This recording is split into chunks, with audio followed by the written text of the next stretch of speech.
চরম কট্টরপন্থী সন্ত্রাসী সংগঠন ইসকনের প্রধান চিন্ময় কৃষ্ণ দাস ব্রহ্মচারীর নারী কেলেঙ্কারির গোপন ভিডিও ফাঁস। ইসকনের বহিষ্কৃত নেতা চিন্ময় কৃষ্ণ দাসকে কারাগারে পাঠানোর আদেশ দিয়েছেন চট্টগ্রামের আদালত। হাসিনা পালিয়ে যাওয়ার পরে তার দোসর এবং চালাচুবান্ডাদের মাধ্যমে বাংলাদেশে যে আরেকটি ওআইসিসির পরিস্থিতি তৈরি করার গভীর ষড়যন্ত্র চলতেছে। অবশেষে গ্রেফতার হয়েছেন বাংলাদেশে ইসকনের মূল হোতা চিন্ময় কৃষ্ণ দাস ব্রহ্মচারী। হযরত শাহজালাল আন্তর্জাতিক বিমানবন্দর থেকে তাকে গ্রেফতার করা হয়। সরকারের জন্য 24 ঘন্টার একটা আলটিমেটাম কিন্তু এই সনাতনী জাগরণী মঞ্চ তারাও কিন্তু ছড়িয়ে দিয়েছে। সম্মানিত দর্শক মণ্ডলী, অভাগা বাঙালি বুঝলো না, যদি হাসু আপা 2041 সাল পর্যন্ত ক্ষমতায় থাকতো তাহলে বাংলাদেশের রাজধানী হয়ে যেত দিল্লি, আর বাংলাদেশের রাষ্ট্রপতি হয়ে যেত ইসকন প্রধান চিন্ময় কৃষ্ণ দাস। কিন্তু হাসু আপার সে স্বপ্ন আর পূরণ হলো না, সে তো পালিয়ে গেল, আর চিন্ময় কৃষ্ণ দাস পড়ে গেল কঠিন বিপদে। এ সংক্রান্তই বেশ কিছু গুরুত্বপূর্ণ ভিডিও চিত্র আজ আমি আপনাদের জন্য একত্রিত করেছি। তাই আজকের ভিডিওটি সব মিলিয়ে খুবই গুরুত্বপূর্ণ হতে যাচ্ছে। তাই 1 সেকেন্ড না টেনে পুরো ভিডিওটি দেখার জন্য আহ্বান করছি। আর একটি ছোট্ট রিকোয়েস্ট করছি, তা হলো যদি আপনি আমাদের এই চ্যানেলে নতুন দর্শক হয়ে থাকেন অবশ্যই আমাদের এই চ্যানেলটি সাবস্ক্রাইব করে দেবেন এবং একটি লাইক দিয়ে পাশে থাকা বেল বাটনটি অন করে দিবেন। তাই আর কথা নয়, চলুন সরাসরি আমরা ভিডিওতে চলে যাই। স্থানীয় সরকার উপদেষ্টা আসিফ মাহমুদ বলেছেন, কোনো সম্প্রদায়ের নেতা হিসেবে নয়, রাষ্ট্রদ্রোহিতার মামলায় গ্রেপ্তার করা হয়েছে চিন্ময় কৃষ্ণ দাসকে।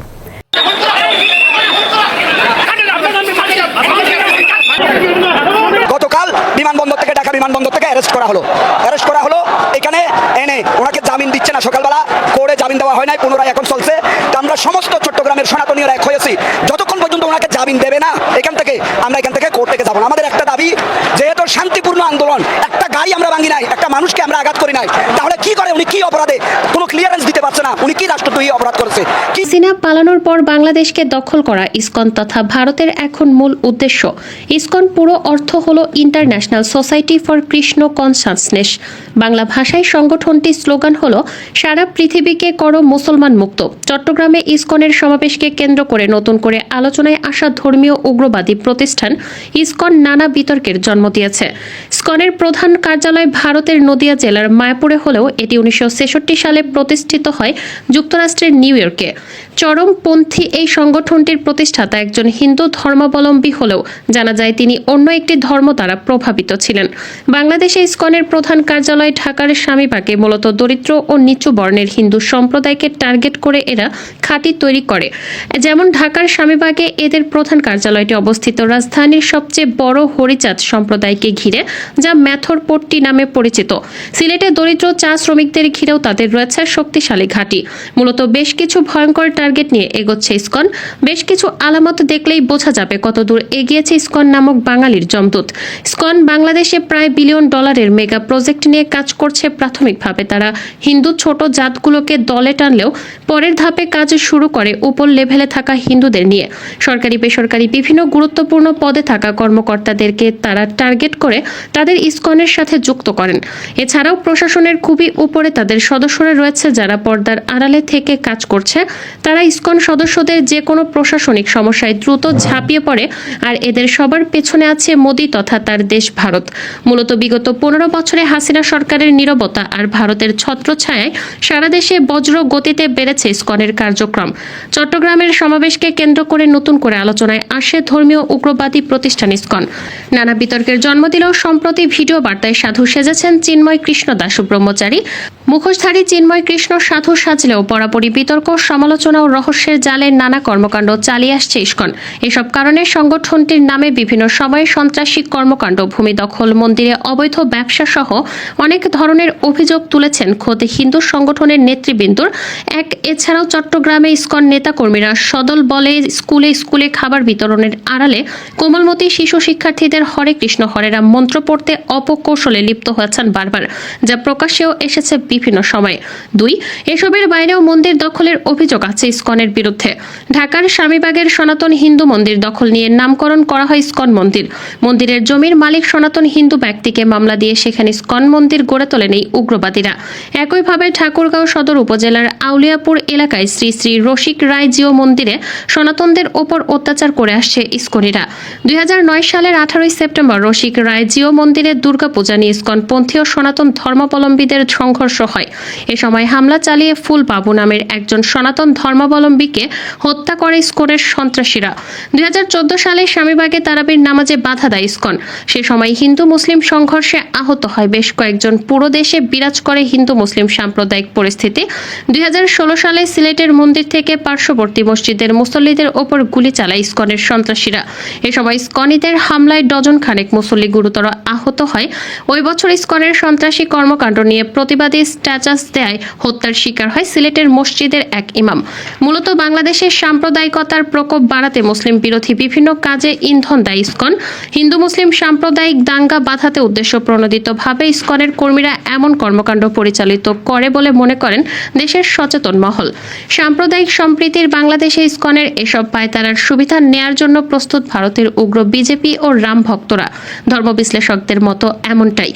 সম্মানিত দর্শক মণ্ডলী, এবার ফাঁস হয়ে গেল ইসকন প্রধান চিন্ময় কুমার দাসের নারী কেলেঙ্কারির গোপন ভিডিও চিত্র। কি লজ্জাকর বিষয়! একটি সংগঠনের প্রধান কিভাবে এরকম নারী কেলেঙ্কারির মতো জঘন্য কাজে লিপ্ত হতে পারে?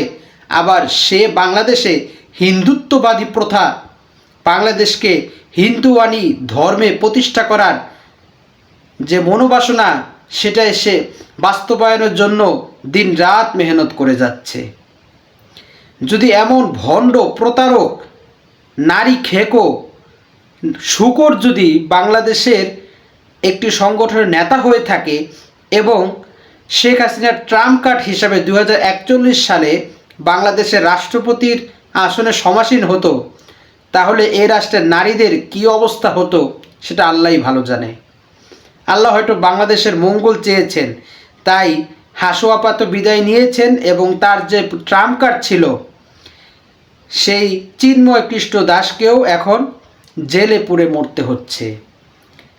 ইতিমধ্যে বাংলাদেশের বিমানবন্দর থেকে আইন শৃঙ্খলা বাহিনী এই ভণ্ড, নারী খেকো, ধর্ষক, বাংলাদেশে হিন্দুত্ব প্রথা প্রচলনকারী চিন্ময় কৃষ্ণ দাসকে আইন শৃঙ্খলা বাহিনী গ্রেফতার করেছে। এবং আসিফ মাহমুদ তিনি বলেছেন যে রাষ্ট্রদ্রোহ মামলায় কোনোভাবেই ক্ষমা করা হবে না। এই ইসকনের বহিষ্কৃত নেতা চিন্ময়, সে বাংলাদেশে এমন রাষ্ট্রদ্রোহ কাজ করেছে যেটা সত্যিই ক্ষমার অযোগ্য। সে বাংলাদেশকে একটি হিন্দুয়ানি রাষ্ট্রে পরিণত করেছিল, যেখানে 95% মুসলমানের দেশ।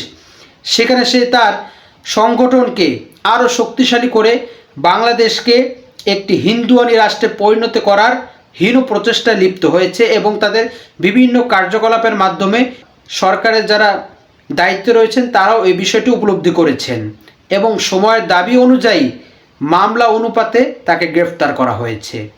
সম্মানিত দর্শক মণ্ডলী, আজকের এই ভিডিও সম্পর্কে আপনার কি মতামত? অবশ্যই এই লম্পটের বিরুদ্ধে একটি কমেন্টস হলেও করে যাবেন। আর আজকের ভিডিওটি যদি আপনার ভালো লেগে থাকে অবশ্যই ভিডিওটি একটি লাইক দিয়ে শেয়ার করে দেবেন। আজ এ পর্যন্তই। সকলে ভালো থাকবেন, সুস্থ থাকবেন, নিরাপদ থাকবেন এ আশা ব্যক্ত করে আজকের ভিডিও এখানেই শেষ করছি। আমিন। ওয়া আখিরু দাওয়ানা আলহামদুলিল্লাহি রাব্বিল আলামিন। ওয়াসসালামু আলাইকুম ওয়া রাহমাতুল্লাহি ওয়া বারাকাতুহু।